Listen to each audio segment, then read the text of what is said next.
السلام علیکم، میں ہوں ویس منگل والا اور آپ دیکھ رہے ہیں ورلڈ وائز، دنیا کو دیکھنے کا، جانچنے کا، پرکھنے کا ایک الگ زاویہ۔ سب سے پہلے نظر ڈالتے ہیں آج کی ٹاپ سٹوریز پر۔ افغانستان میں القاعدہ اور فتنۃ الخوارج جیسے دہشت گرد گروہوں کی موجودگی کے ناقابل تردید شواہد سامنے آ گئے، اقوام متحدہ کی رپورٹ۔ امریکی صدر ڈونلڈ ٹرمپ کے سابق قومی سلامتی کے مشیر جان بولٹن پر فرد جرم عائد کر دی گئی۔ بنیامین نیتن یاہو نے غزہ جنگ جاری رکھنے کا عندیہ دے دیا۔ بنگلہ دیش میں ریفرینڈم کب ہوگا؟ اور کولمبیا کے صدر کا بڑا اعلان۔ ٹاپ سٹوریز آپ نے دیکھی ناظرین، اب بڑھتے ہیں خبروں کی تفصیل کی طرف، اور سب سے پہلے بات کرتے ہیں پاکستان اور افغانستان کے درمیان اس وقت جو کیفیت ہے اس حوالے سے۔ اقوام متحدہ کی ایک تازہ رپورٹ سامنے آئی ہے جس میں یہ بات کہی گئی ہے کہ افغانستان میں القاعدہ اور فتنۃ الخوارج یعنی TTP جیسے دہشت گرد گروہوں کی موجودگی ہے، اور اس بات کے ناقابل تردید شواہد سامنے آ چکے ہیں۔ یہ جو رپورٹ ہے یونائٹڈ نیشنز کی یہ رپورٹ ہے، اور اس رپورٹ کے مطابق یہ جو گروہ ہیں یہ افغانستان میں آزادانہ طور پر سرگرم ہیں، اور وسطی ایشیائی جو ممالک ہیں اور جو پورا خطہ ہے اس کے امن کے لیے ایک بہت بڑا خطرہ بن چکے ہیں۔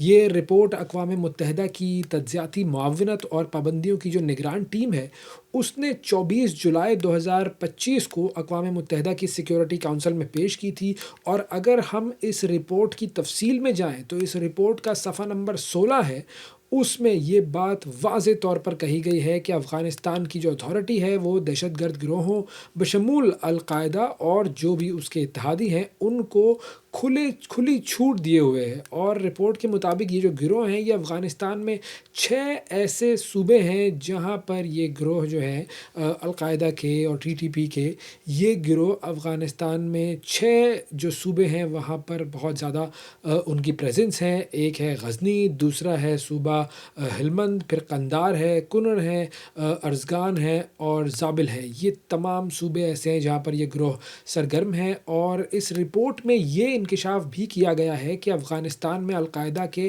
کئی تربیتی مراکز کام کر رہے ہیں، جس میں سے 3 نئے کیمپ ایسے ہیں جہاں پر القاعدہ اور TTP جو فتنۃ الخوارج ہے یعنی تحریک طالبان پاکستان، اس کے دہشت گردوں کو عسکری تربیت دی جا رہی ہے۔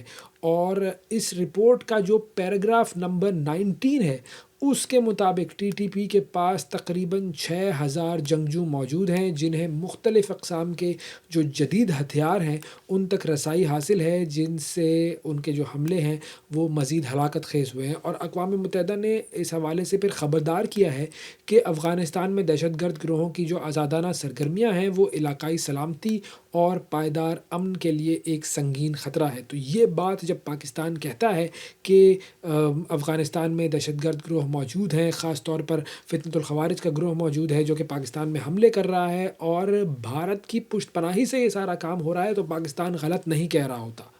آگے بڑھتے ہیں جی، اور اب بات کرتے ہیں امریکہ کی۔ امریکہ میں ایک بڑا اہم عدالتی فیصلہ سامنے آیا ہے۔ امریکی صدر ڈونلڈ ٹرمپ کے سابق قومی سلامتی کے مشیر جان بولٹن پر فرد جرم عائد کر دی گئی ہے، اور جان بولٹن جو ہیں ان پر خفیہ دفاعی معلومات کو منتقل کرنے کا الزام ہے۔ اور اس حوالے سے جو امریکی محکمہ انصاف ہے اس کا کہنا یہ ہے کہ جان بولٹن نے حساس دستاویزات جو ہے وہ ذاتی ای میل اور چیٹ ایپس جو ہوتی ہیں ان پر بھیجی تھی۔ جو رپورٹس ہیں ان میں یہ بتایا گیا ہے کہ 2021 میں ایرانی حکومت سے جو منسلک ہیکرز تھے انہوں نے جان بولٹن کے ای میل اکاؤنٹ تک رسائی حاصل کی تھی اور ان حساس معلومات کو چرایا تھا۔ اور FBI کے مطابق جو بولٹن کے نمائندے تھے انہوں نے اس وقت بتایا تھا کہ ان کا ای میل اکاؤنٹ ہیک ہو گیا، لیکن انہوں نے یہ بات ظاہر نہیں کی تھی، یہ بات چھپائی تھی کہ اکاؤنٹ میں خفیہ سرکاری معلومات بھی موجود تھی۔ اب جان بولٹن جو ہیں انہوں نے ان الزامات کی تردید کی ہے، اور انہوں نے کہا ہے کہ ان پر جو عائد مقدمہ ہے وہ سیاسی بنیادوں پر بنایا گیا ہے۔ بیسیکلی جان بولٹن جو ہے وہ 2018 سے 19 تک صدر ٹرمپ کے قومی سلامتی کے مشیر تھے، پھر انہوں نے پالیسی اختلافات کے باعث یہ عہدہ جو ہے وہ چھوڑ دیا تھا۔ تو اب ٹرمپ کا بھی بیان آیا ہے کہ جی وہ تو صحیح شخص نہیں تھا جان بولٹن۔ تو اب دیکھنا یہ ہے کہ مزید یہ مقدمہ آگے کہاں تک جاتا ہے۔ آگے بڑھتے ہیں جی اور بات کرتے ہیں کچھ خطہ فلسطین کی۔ خبریں سامنے آ رہی ہیں کہ اسرائیلی وزیر اعظم بنیامین نیتن یاہو نے مقبوضہ بیت المقدس کے ہرزل قبرستان میں جو ایک تقریب منعقد ہوئی تھی، یادگاری تقریب، اس سے خطاب میں غزہ جنگ کو جاری رکھنے کا عندیہ دے دیا ہے۔ پھر اس کے علاوہ ڈونلڈ ٹرمپ کا بھی ایک بیان سامنے آیا ہے جس میں انہوں نے حماس کو دھمکی دی ہے کہ اگر معاہدے کی خلاف ورزی کی تو حماس کو غزہ میں گھس کر ماریں گے۔ اب یہ دونوں بیانات آپ کے سامنے ہیں، اور اس سے پہلے ان دونوں کی باتیں تھی کہ جی اب یہ جنگ ختم ہو گئی ہے اور اب امن ہو جائے گا وغیرہ وغیرہ، اور اب معاملہ یہ بھی ہوا ہے کہ اسرائیل نے لبنان پر بھی تازہ ترین حملے کیے ہیں۔ اب یہ پوری صورتحال کیا ہے، آئیے اس پر ایک رپورٹ دیکھتے ہیں۔ غزہ جنگ بندی کے کچھ روز میں ہی جاریت پسند اسرائیل دھمکیوں پر اتر آیا۔ کیا اسرائیل جنگ دوبارہ شروع کرنے کے جواز پیدا کر رہا ہے؟ غزہ امن منصوبے کے مستقبل پر سوالات اٹھنے لگے۔ اسرائیلی وزیر اعظم بنیامین نیتن یاہو نے غزہ جنگ جاری رکھنے کا عندیہ دے دیا۔ مقبوضہ بیت المقدس کے ہرزل قبرستان میں منعقدہ ایک یادگار تقریب سے خطاب میں نیتن یاہو کا کہنا تھا کہ غزہ اور خطے میں کشیدگی میں کمی کے باوجود جنگ کا باب بند نہیں ہوا اور اسرائیل اپنے مقاصد کے حصول تک کارروائیاں جاری رکھے گا۔ اسرائیلی وزیر دفاع اسرائیل کاٹس نے بھی جنگ دوبارہ شروع کرنے کی دھمکی دے ڈالی۔ اسرائیل کاٹس کا کہنا ہے کہ اگر حماس نے جنگ بندی معاہدے کی شرائط پوری نہ کی اور تمام یرغمالیوں کی لاشیں واپس نہ کی تو اسرائیل دوبارہ جنگ شروع کرنے کے لیے تیار ہے۔ دوسری جانب حماس کا کہنا ہے کہ غزہ میں تباہ شدہ سرنگوں سے اسرائیلی یرغمالیوں کی لاشیں نکالنے میں وقت لگ سکتا ہے۔ حماس کا مزید کہنا ہے کہ یرغمالیوں کی لاشیں نکالنے کے لیے آلات درکار ہیں۔ ملبہ ہٹانے والے آلات اسرائیلی پابندی کی وجہ سے دستیاب نہیں ہیں۔ امریکی صدر ڈونلڈ ٹرمپ نے بھی حماس کے خلاف بڑی کارروائی کی دھمکی دے دی۔ امریکی صدر نے سوشل میڈیا پر جاری پیغام میں خبردار کیا کہ حماس غزہ میں قتل عام بند کرے ورنہ امریکہ کے پاس وہاں جا کر حماس کے خاتمے کے علاوہ کوئی آپشن نہیں ہوگا۔ امریکی صدر ٹرمپ نے واضح نہیں کیا کہ انہوں نے حماس کو کس قتل عام کے حوالے سے دھمکی دی اور نہ ہی اس کی کوئی تفصیل جاری کی۔ ادھر سیز فائر کے باوجود اسرائیلی افواج کی خلاف ورزیاں جاری ہیں۔ آج بھی 3 فلسطینیوں کو شہید کر دیا گیا۔ اسرائیلی افواج نے جمعرات کو بھی رفح بارڈر نہیں کھولا۔ بارڈر بند ہونے سے ٹرکوں پر لگی کئی 100 ٹن امداد آج بھی غزہ نہیں پہنچ سکی۔ جی رپورٹ آپ نے دیکھی ناظرین۔ اب ذرا اسی معاملے پر گفتگو کرنے کے لیے ہمارے ساتھ موجود ہیں زاہد حسین صاحب، سینئر صحافی، سینئر تجزیہ کار ہیں، ان سے ذرا اس بارے میں بات کرتے ہیں۔ السلام علیکم سر۔ وعلیکم السلام۔ بہت شکریہ سر، آپ نے پروگرام کے لیے ٹائم نکالا۔ سب سے پہلے تو اب دیکھیں جو غزہ جنگ ہے وہ اس کی جنگ بندی کو ابھی چند روز ہی گزرے تھے، اور ابھی ہم نے دیکھا کہ جی ساری دنیا کے بڑے بڑے لیڈرز جو ہیں وہ پہنچے ہوئے ہیں وہاں پر، اور دستخط ہو رہے ہیں، اور بڑا جو ہے وہ شور مچایا جا رہا ہے کہ جنگ بندی ہو گئی ہے۔ لیکن اب ہم دیکھ رہے ہیں کہ اسرائیل جو ہے وہ ایک بار پھر دھمکیوں پر اتر آیا ہے، اور اب جو ہے وہ ڈونلڈ ٹرمپ بھی دھمکیاں دے رہا ہے حماس کو۔ تو آپ کو کیا لگتا ہے کہ یہ جو امن منصوبہ ہے یا جو پلان ہے، ڈیل جو ہے، اس پر اس کا کیا مستقبل کیا ہے؟ نہیں، مجھے تو نہیں لگتا ہے، کیونکہ یہ بنیادی طور پہ ایک فلاڈ تھا پلان، اور اس میں اگر دیکھا جائے جو اوریجنل جس کا اعلان کیا تھا ٹرمپ نے ابھی چند ہفتوں پہلے، تو وہ جو اگر دیکھا جائے تو وہ تو ایک ڈاکومنٹ آف سرنڈر تھا جو حماس کے لیے، اور ایک لحاظ سے ڈکلریشن آف وکٹری اسرائیل کے لیے۔ تو یہ پہلا تو ٹھیک ہے، یہ ہو گیا، مرحلہ طے ہو گیا تھا، جس میں قیدیوں کی اور ہاسٹیجز کی واپسی ہو گئی تھی، اور اس کے ساتھ ساتھ جو ہے کچھ اور بھی یہ چیز سیز فائر ایک حد تک ہو گئی تھی۔ لیکن اگر دیکھا جائے تو یہ ٹینٹیٹیو سیز فائر ہے، کیونکہ اس میں اب جو ہے اصل مسئلہ جو آتا ہے وہ دوسرا مرحلہ آتا ہے، کیونکہ اس کو تو بالکل ہی ایسا معلوم ہوتا ہے کہ اس پہ کسی نے شاید سوچا بھی نہیں تھا، خاص طور پر عرب ممالک نے، کہ اس کے بعد کیا ہوگا۔ اب یہ آپ نے جیسے کہا بالکل صحیح ہے کہ اسرائیل تو میرا خیال تیار پہلے بھی نہیں تھا سیز فائر کے لیے۔ اس کا تو پورا ایک جو پلان تھا وہ یہ تھا کہ پورے غزہ پہ قبضہ کیا جائے اور اس کو فوج نہیں ہٹایا جائے۔ تو ٹھیک ہے، انہوں نے اپنے جو ہم ہاسٹیجز کی واپسی کے لیے شاید وقتی طور پہ اس کو تسلیم تو کر لیا تھا، لیکن میں نہیں سمجھتا ہوں کہ یہ پائیدار پلان ہے، اور یہ سیز فائر بھی زیادہ دن تک نہیں چل سکتا ہے۔ اور آپ نے جیسے بتایا کہ ابھی آلریڈی چیزیں شروع ہو گئی ہیں، آج جو ہے ٹرمپ کی طرف سے بھی دھمکی ملی ہے، تو اب یہ دیکھنا یہ کہ اب کیا ہوگا، کیونکہ اس کے بعد کا مرحلہ جو آتا تھا وہ یہ تھا ریکنسٹرکشن کا، اور وہاں پہ امداد جو ہے وہاں پہ غزہ میں جس کو روکا ہوا تھا اسرائیل نے، اس کو دوبارہ اجازت دی جائے، لیکن اب تک جو خبریں آ رہی ہیں اس میں ابھی تک جو ہے انٹرنیشنل آرگنائزیشن، خاص طور پہ UN کو اس بات کو پوری طرح اجازت نہیں دی اسرائیل نے کہ وہ اپنا جو ریلیف سامان جو ہے پہنچا سکے۔ اچھا، اب معاملہ یہاں پر آ کے کچھ اٹکا ہے کہ اسرائیل کہتا ہے کہ جی حماس کی جانب سے ابھی تک کچھ مغویوں کی جو لاشیں ہیں وہ واپس نہیں آئی ہیں، تو جب تک وہ واپس نہیں آتی اس وقت تک مکمل امن نہیں ہوگا۔ تو آپ کو کیا لگتا ہے کہ مطلب اگر حماس کسی ایک لاش کو بھی دوبارہ واپس نہیں کر سکتا تو کیا جنگ دوبارہ شروع ہو سکتی ہے؟ کیونکہ حماس تو یہ کہہ رہا ہے کہ وہاں پر ملبہ اتنا ہے غزہ میں، تو ہمارے لیے بڑا مشکل ہے کہ ہم یہ ساری جو ڈیڈ باڈیز ہیں یہ واپس کر سکیں۔ دیکھیں 10 کی تو واپس کی ہے انہوں نے، اور ابھی جو کہا ہے کہ باقی جو 10 لوگوں کی جس کی فہرست دی گئی تھی، تو اس کے متعلق تو یہ انہوں نے کہا ہے کہ وہ جو صحیح کہا ہے کہ جو اس وقت خاص صورتحال ہے غزہ کی، اتنا آسان نہیں ہے کہ جہاں پہ ان کو دفن کیا گیا ہے، جہاں پہ ان کی لاشیں تھیں تو وہاں سے ان کو نکالا جا سکے۔ تو میرے خیال یہ ہے کہ یہ ایک حالانکہ ایک ثانوی سی چیز ہے، لیکن اس کو جو ہے اسرائیل بھی ابھی بھی استعمال کرے گا اپنی دوبارہ کارروائیاں شروع کرنے کے لیے۔ اچھا، اب ہم یہ بھی دیکھ رہے ہیں کہ اسرائیل نے لبنان پر پھر سے حملے شروع کر دیے ہیں، حالانکہ لبنان کے ساتھ بھی اس کا جنگ بندی کا معاہدہ ہے۔ تو اسرائیل کی تو یہ ایک تاریخ رہی ہے کہ وہ جنگ بندی کے معاہدے کرتا ہے اور پھر ان کو فوراً توڑ دیتا ہے۔ تو یہ سارے جو ممالک ہیں وہ یہ کیوں بھول جاتے ہیں کہ اسرائیل ہمیشہ وعدہ خلافی کرتا ہے، سیز فائر ایگریمنٹس توڑتا رہا ہے؟ دیکھیں عرب ممالک کی اب یہ جو جن ممالک کی ہم بات کر رہے ہیں تو اس کی جو ہسٹری رہی ہے، وہ تو کیپچولیشن جو ہے یہ بہت اس سے زیادہ جو ہے بڑی کیپچولیشن تو ہو نہیں سکتی ہے، اور ان کو سب کو اندازہ یہی ہے کہ اسرائیل کے جو ہے جو گرینڈ ڈیزائنز کیا ہیں، وہ جو گریٹر اسرائیل کی بات تو اب تو کھلے عام کی جاتی ہے اسرائیل میں، اور سب کو پتہ ہے کہ اس کے جو ہے گریٹر اسرائیل کا ایک منصوبہ ہے کیا۔ اور میں سمجھتا ہوں کہ عرب ممالک کا سب سے بڑا مسئلہ یہی آتا ہے کہ جس کی ہم بات کر رہے ہیں اس میں زیادہ تر جو ہے ایسی حکومتیں ہیں جس کو نہیں کہہ سکتے کہ عوام کی نمائندہ حکومت ہیں، اور ان کا سارا دار و مدار جو ہے وہ امریکہ پہ ہے، اور اسی وجہ سے جو ہے میرے خیال اگر آپ دیکھیں کہ 2 سال کی جنگ جو رہی ہے اسرائیل کے نے غزہ پہ کی ہوئی تھی، ایک قتل عام تھا، ایک جینوسائیڈ تھا جس کو خود UN نے بھی تسلیم کیا تھا، لیکن اس میں جو ہے اگر صحیح معنوں میں دیکھا جائے تو ان عرب ممالک کی طرف سے کوئی ایسا قدم نہیں اٹھایا گیا تھا جس میں اسرائیل پہ کوئی دباؤ پڑتا ہے کہ وہ اس جنگ کو روکے، یا جو ہے امریکہ پہ بھی جو پڑے۔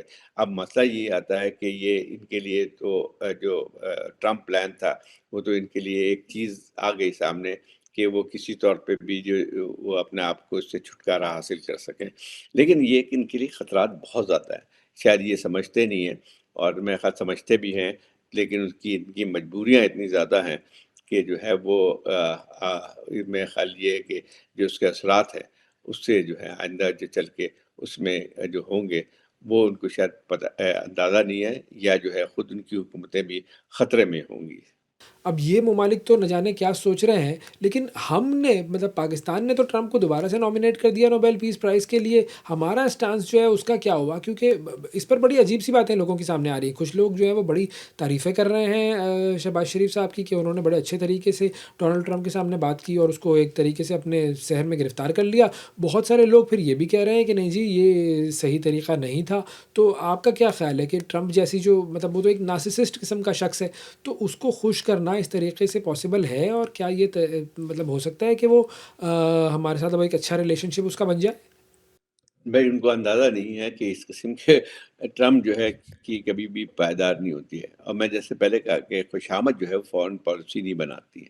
دوسری بات یہ ہے کہ اگر آپ کو یاد ہوگا، زیادہ دنوں کی بات نہیں ہے کہ بلکہ پچھلے ٹرمپ میں اگر دیکھا جائے تو یہ ٹرمپ کو جو انہوں نے مودی نے جو دعوت دی تھی احمد آباد میں بہت بڑے جلسے میں، اور انہوں نے وہاں پہ تو ایسا خیر مقدم کروایا تھا اور جو خوشامد کی تھی، تو وہ تو میرا خیال یہ ہے کہ وہ اس کی اپنی نظیر ہے، اور انہوں نے تو کہا اپنا ان کا لہجہ ایسے ہی ہے مودی کا، ڈونالڈ ٹرمپ کو ہم خیر مقدم کرتے ہیں۔ تو آپ مجھے بتائیے کہ اس کے بعد کیا ہوا؟ اچھا اس کے آگے بھی چلیے، جو ہے مودی نے ایک لحاظ سے انڈیا نے ٹرمپ کے لیے کیمپین کی تھی اس کے دوبارہ صدر بننے کے لیے، اور اس کے بعد آپ کو یہ بھی یاد ہوگا کہ جب اقتدار میں آئے تھے دوبارہ میں خیال جنوری کی 17 تاریخ کو، تو ٹرمپ نے وہ لیا تھا۔ اس کے بعد جو پہلے 2 سربراہان تھے جن کی ان کی ملاقات ہوئی تھی، پہلے تو نیتن تھے اور دوسرے جو ہے یہ پرائم منسٹر مودی تھے، جن کی فیبرری میں ملاقات ہوئی تھی.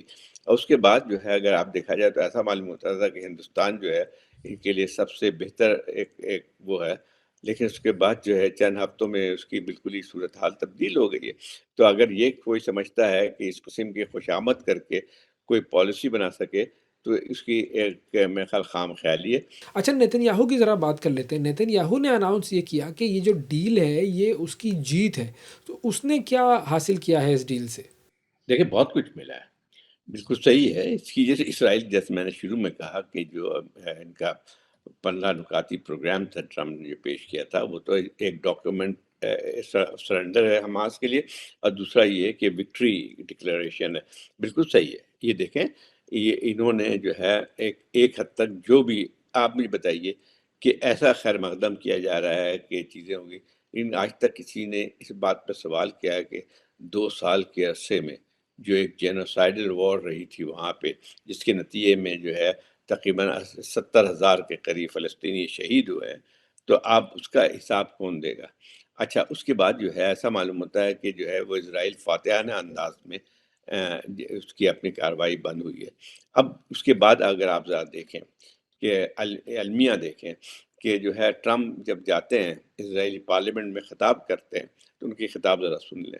اس کے بعد جو ہے جس کی تعریف کے پل باندھتے ہیں نیتن یاہو کے، جس کو جو ہے ہم سمجھتے ہیں، میں سمجھتا ہوں کہ 20ویں صدی کے سب سے بڑا قاتل جو ہے وہ ہے، اور اس کی جو جس طرح سے تعریف کی ہے، اور پھر یہ بات بھی کی، اس کو مبارکباد دیتے ہیں کہ قوت کے کے استعمال سے انہوں نے تمام مسائل کا حل کر لیا. تو اس کا کیا مطلب ہوتا ہے؟ تو یہ ساری چیزیں جو ہیں یہ دیکھا جائے تو واقعی جو اسرائیل کی فتح ہوئی ہے. اس کے بعد اسرائیل کے اور جو ایک لحاظ سے یہ ایک بلیجرنس کہہ لیں یا تو ہے، وہ تو اور بڑھے گی. اور آپ نے جو ایسے بات کی کہ لیبنان پہ پھر حملے شروع کر دیے، اور آگے آپ بھی دیکھیں آگے ہوتا کیا ہے.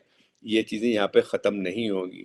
سیریا کے بہت سے علاقوں پہ انہوں نے پھر دوبارہ اپنا قبضہ بڑھا دیا ہے اسرائیل نے، اور یہ اور آگے تک بات جائے گی. تو میرا خیال یہ ہے کہ یہ بالکل صحیح ہے کہ یہ جو 15 نکات سے پروگرام دیا گیا تھا، پیس سو کالڈ پیس جو ایگریمنٹ ہے، وہ جو ہے بنیادی طور پہ اسرائیل کے لیے راستہ ہموار کیا گیا ہے، اس کے آئندہ کے جو ایکسپینشنسٹ ڈیزائن ہے اس کے لیے. اچھا، فائنلی اس چیز پر ہم آتے ہیں کہ جو حماس ہے اب اس کا مستقبل آپ کیا دیکھ رہے ہیں؟ کیا حماس ختم ہو سکتی ہے، یا یوں کہیے کہ کیا ریزسٹنس جو ہے وہ ختم ہو سکتی ہے؟ دیکھیں ایک اور بات بھی آتی ہے. دیکھیں اس پہ تو حماس نے پہلے سے ایگری کر لیا تھا کہ آئندہ کے لیے، آئندہ جو بھی وہاں پہ سیٹ اپ بنے گا، ان کی ایک شرط صرف یہی ہے کہ فلسطینیوں پہ مشتمل ہونی چاہیے، اور اس میں انہوں نے پہلے کہہ دیا ہے کہ وہ اس میں حصے دار نہیں بنیں گے. تو یہ تو مسئلہ ویسے نہیں ہے کہ جو ہے پوائنٹ آف ڈسپیوٹ بنانے کی. لیکن دوسری ایک اور بات بھی آتی ہے کہ حماس تو ایک ریزسٹنس کا نام ہے نا. مسئلہ یہ ہے کہ آپ حماس کا نام ختم کر دیجئے. بالکل صحیح ہے کہ آپ نے کہہ دیا کہ بھئی حماس ایگزسٹ نہیں کرتی ہے، اور میرے خیال وہ جو ہے اگر فرض کی قبول بھی ہو جاتی ہے تو اس کا مطلب یہ کہ ریزسٹنس وہاں پہ ختم نہیں ہوگی. اور آپ نے دیکھا کہ جیسے ہی جو ہے یہ ایک تھوڑی سی سیز فائر ہوتی ہے، وہاں پہ آپ کو ایسا لگتا ہے کہ دوبارہ جو ہے ان کے فائٹرز ہمیں نظر آنے شروع ہو جاتے ہیں. تو فائٹرز صرف حماس کے نہیں ہیں. اب مجھے بتائیے کہ جو کچھ ہوا ہے 2 سال کے عرصے میں، جس میں نوجوانوں نے اور بچوں نے جو دیکھا ہے، قتل عام دیکھا ہے، اپنی فیملیز کو قتل ہوتے ہوئے دیکھا ہے، جس کے ہر فیملی میں کوئی نہ کوئی شہید ہوا ہے، تو وہ مجھے بتائیے کہ وہ بچہ جو ہے وہ کیا مطلب ہوتا ہے کہ وہ خاموش ہو کے بیٹھے گا؟ دیکھیں ایک نام چاہے اس کو کوئی بھی رکھ دے، لیکن یہ کہ جو اصل مسئلہ جو آتا ہے وہ یہ آتا ہے کہ کیا فلسطینیوں کے جو ریزسٹنس ہے یا حقوق کی لڑائی ہے اس کو آپ ختم کر سکتے ہیں؟ وہ نہیں ہوگی.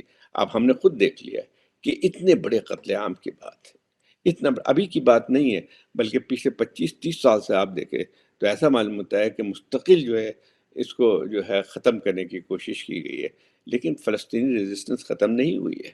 عربوں نے جو ہے وہ یقینی طور پر ان کو دھوکہ ضرور دیا ہے، لیکن اس کے باوجود بھی کیا کر سکیں. تو میرا خیال یہ ہے کہ آئندہ مجھے لگتا ہے یہ کہ صورتحال اور زیادہ خطرناک ہونے جا رہی ہے.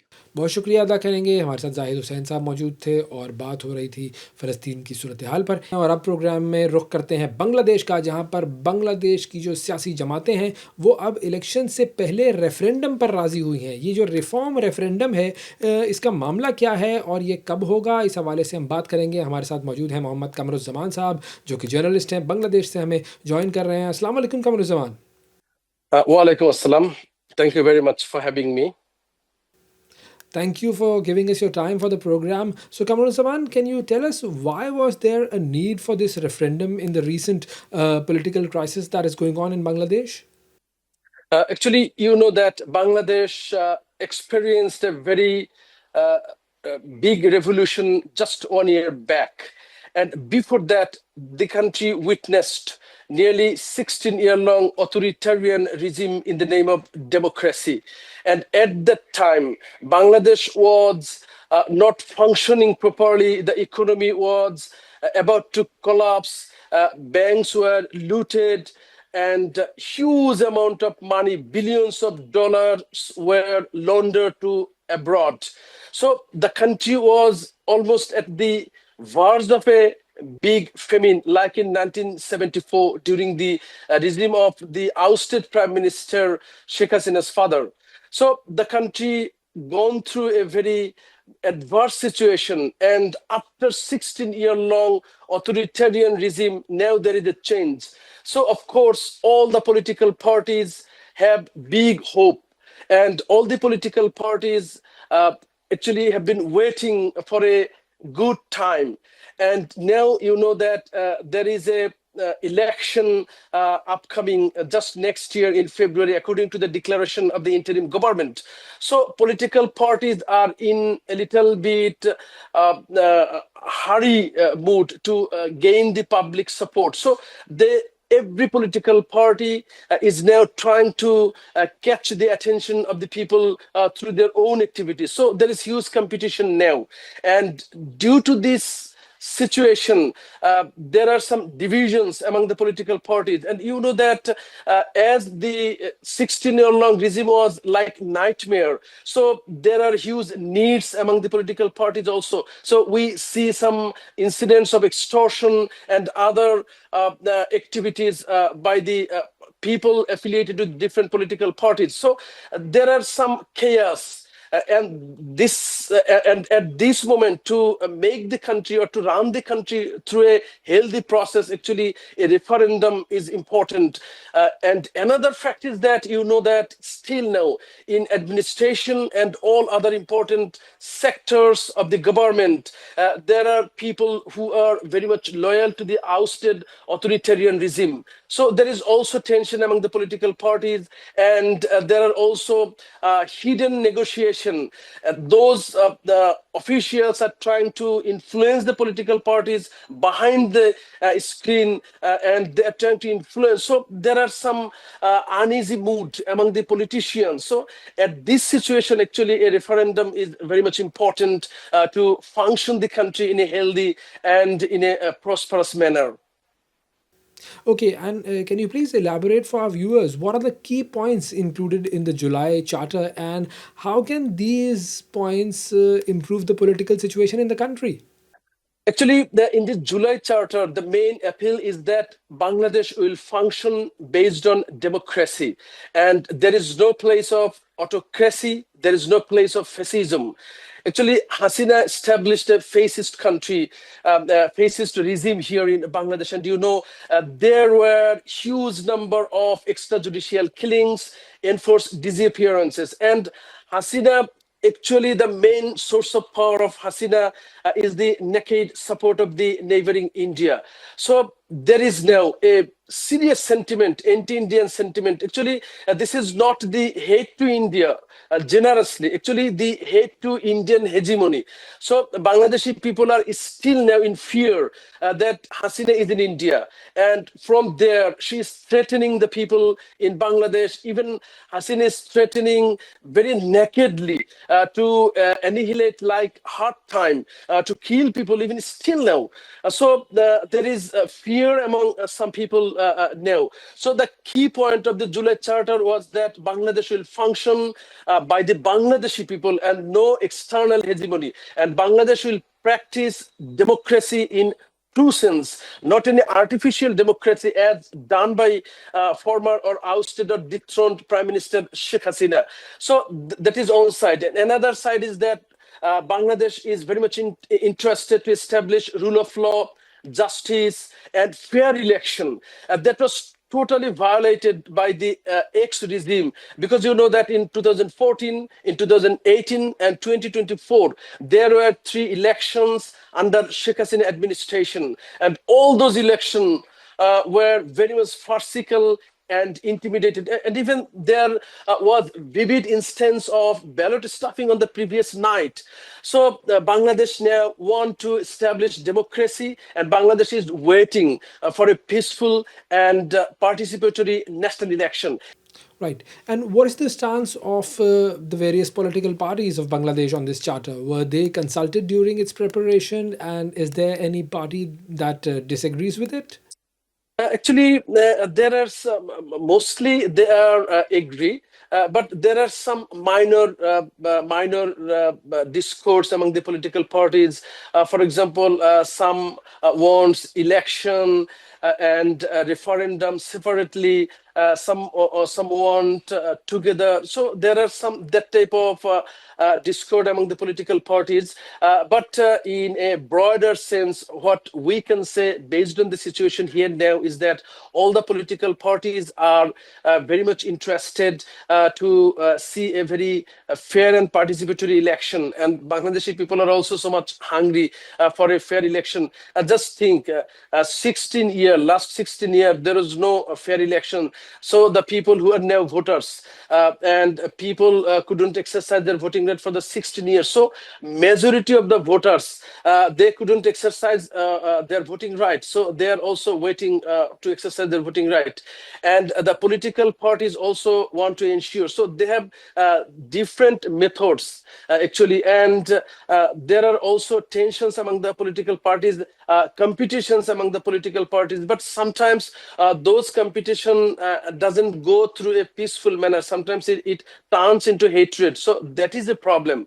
And in regarding dealing with the charter, there are also some discords among the political parties. But Dr. Yunus, you know that there is a consensus commission, and that commission is also desperately trying to make all the political parties to a position that ignoring minor dissimilarities or minor disagreeing, they come to a position for the greater interest of the country. And already there are so many meetings of that consensus commission formed by the interim government led by Professor Muhammad Yunus. So we are also hopeful that despite some disagreement, there will be good in the future for the greater interest of the political parties, because they also want peace, because they have very bitter experience in the last 16 years. And why is there a disagreement among various political parties regarding the date of the referendum, and how might this disagreement affect future political stability? Actually, it generously it seems that it has an adverse impact in the politics of Bangladesh in the near future, but it's very natural. Just think logically. After such a revolution, and even after that revolution, you know that now there is a trial of Sheikh Hasina and trial of genocide and crimes against humanity and mass murders happened during the last July uprising.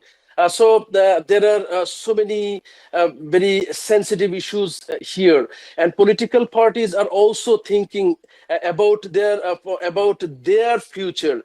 So they are calculating from their own point of view. For example, just after the July uprising on August 5, BNP was in a very good position, because it was the mindset of all the mass people that the alternative of Awami League is BNP. So it was very natural. So BNP was at that time trying to hold the election as early as possible at that time.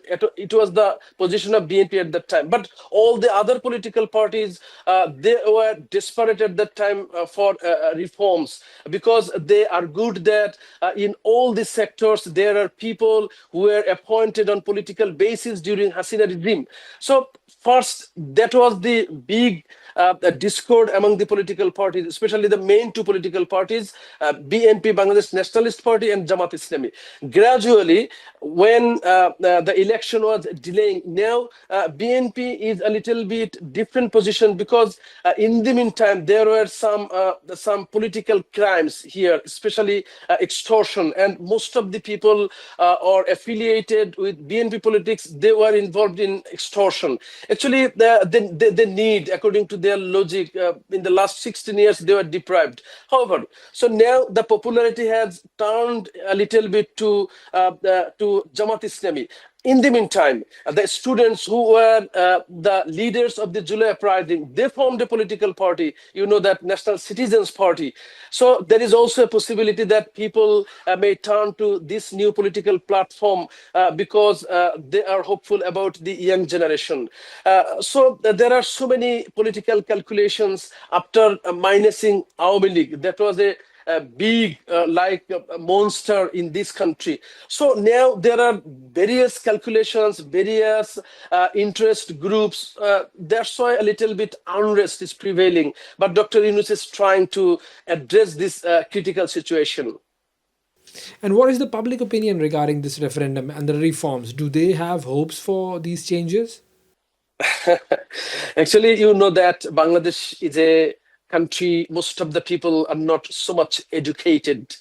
Actually, people even don't understand what is referendum, how it functions. They are not so much conscious about. They want the insurance of their safety. They want to buy their daily products in a cheaper rate. They just want to have normal foods and peaceful sleeping. That is the main demand of the people. So even sometimes when anything is discussed much, people are afraid whether something bad to be happened in the future or not. Actually, people want a fair and peaceful election as soon as possible. But before that, people also want justice, because unfortunately, there are thousands of families where there are victims of torturing under police custody or enforced disappearances or extrajudicial killings. So mass people were seriously affected during Hasina regime. So people are also very much conscious about the justice. They want to see punishment of the criminals who conducted genocide here in this country. But about referendum, actually people are not at all conscious. But they want a fair and participatory election, and people are also afraid sometimes when they see the discourse in a very rough way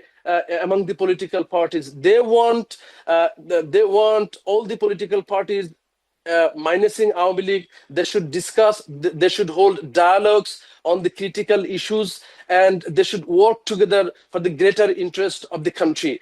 And another significant aspect is that after the July uprising, people are silently conscious. This is a very significant side. So to whom the support will finally go, it's really uncertain. And silently people may do anything in the next upcoming national election.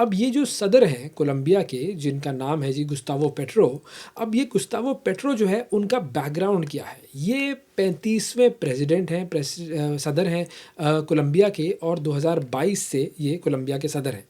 17 سال کی عمر میں petro جو ہیں انہوں نے ایک guerrilla تنظیم join کی تھی اور اس کا نام تھا 19 اپریل موومنٹ M19، اور 17 سال کے بعد یہ جو M19 موومنٹ تھی یہ ایک M19 ڈیموکریٹک الائنس بن گئی، ایک پولیٹیکل پارٹی، اور یوں انہوں نے جو ہے وہ اپنا سیاسی سفر شروع کیا تھا۔ یعنی پہلے یہ گوریلا تنظیم میں تھے اور اس کے بعد یہ ایک سیاسی جماعت میں تبدیل ہوئی جماعت، تو پھر اس کا حصہ رہے اور انہیں کولمبیا کی فوج نے گرفتار بھی کیا تھا، تشدد بھی ہوا ان پر، اور اس کے بعد آہستہ آہستہ یہ جو ہے جو سیاست کی سیڑھیاں ہیں یہ چڑھتے ہوئے اب اس ملک کے صدر ہیں۔ تو اب ان کی طرف سے یہ اعلان سامنے آیا ہے جس میں انہوں نے کہا ہے کہ کولمبیا کی جو اسپیشل ایسٹ سوسائٹی ہے وہ اس سونے کو استعمال کرے گی تاکہ جنگ زدہ غزہ میں طبی سہولیات فراہم کی جا سکیں، اور انہوں نے مزید اعلان یہ بھی کیا کہ کولمبیا اقوام متحدہ میں ایک قرارداد پیش کرے گا جس میں غزہ کی تعمیر نو کے لیے ایک بین الاقوامی فوج کے قیام کا مطالبہ شامل ہوگا۔ اگرچہ صدر پیٹرو کا یہ جو فیصلہ ہے اس کو مشرق وسطیٰ میں تو بڑا سراہا جا رہا ہے، لیکن کولمبیا کے اندر تنقید بھی کی جا رہی ہے کہ جب ملک خود مسلح گروہوں اور غربت کا شکار ہے تو ایسے وقت میں بیرونی امداد پر اتنا زور دینا جو ہے وہ مناسب ہے یا نہیں ہے۔ لیکن صدر پیٹرو کی جو شخصیت ہے وہ ایسی ہے کہ انہوں نے ہمیشہ غزہ کے حوالے سے، فلسطین کے حوالے سے پازیٹیو بات کی ہے، اور اسی وجہ سے امریکہ سے ان کے تعلقات کچھ اچھے نہیں ہیں، اور اس سے قبل اسرائیل کی کارروائیوں کو انہوں نے نسل کشی قرار دیا تھا۔ اور یہ بھی آپ کو بتا دوں کہ کولمبیا نے 2023 میں اسرائیل سے سفارتی اور تجارتی تعلقات مکمل طور پر منقطع کر لیے تھے۔ سلام ہے کولمبیا کے صدر کو۔ ناظرین، آج کے پروگرام میں اتنا ہی، آپ سے اگلے پروگرام میں پھر ملاقات کریں گے، اس وقت تک کے لیے اجازت دیجیے، اللہ حافظ۔